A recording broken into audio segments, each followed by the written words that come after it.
Curious George Goes to a Chocolate Factory, written by Margaret and H.A. Rays, for curious little monkeys everywhere. Published by Walker Books.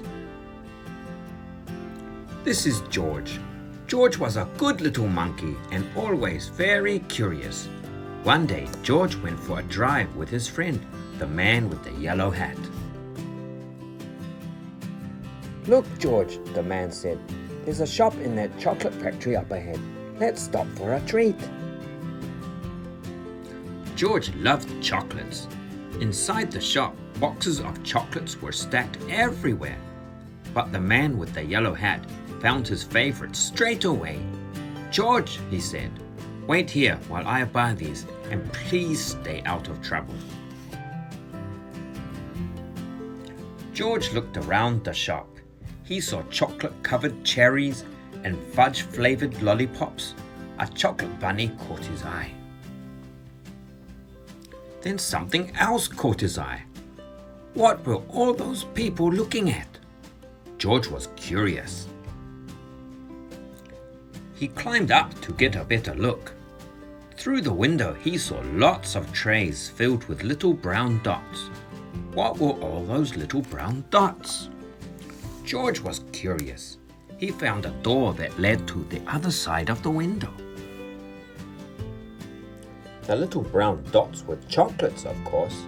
A tour guide was showing a group of people how to tell what was inside the chocolates by looking at the swirls on top. This little swirl means fudge. This one says that caramel is inside. And this wiggle is for marshmallow.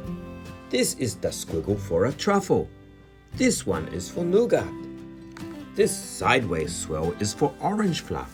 And this one is for George's favorite, banana cream. George followed the tour group until they came to a balcony overlooking a room where the chocolates were made. Down below, busy workers picked the sweets off the machines and put them in boxes.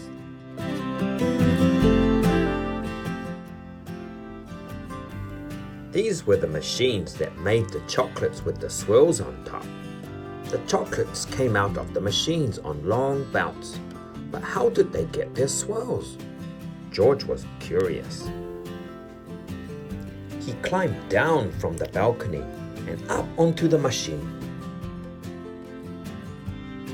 George peeked inside. He was trying to see what was making the swirls when all of a sudden, the chocolates began coming out faster and faster. They sped by him so quickly, they seemed to be running on legs of their own. "Quick, bring more boxes," yelled a man with a tall white hat. "What happened?" asked another man. Nobody answered. Nobody knew what had happened, and everybody was so busy that no one noticed George. The workers began to fall behind, and the sweets began to fall off the end of the belt. "Save the chocolates!" yelled the man with the tall white hat. Meanwhile, George saw one of his favorites whiz by. He tried to catch the banana cream chocolate, but it was too fast. He chased it to the end of the belt. At the end of the belt, a pile of chocolates was growing taller and taller. George had never seen so many chocolates. As he searched for the banana cream, he put the others in empty boxes. George was a fast worker. Someone noticed and yelled, "Bring that monkey more boxes! He helped us catch up." Not all the chocolates made it into the boxes, but no more chocolates fell on the floor. Just when George and the workers were all caught up, the tour guide ran in with the man with the yellow hat. "Get that monkey out of here," she yelled. "He's ruining our chocolates." "But this little monkey saved the chocolates," explained the workers.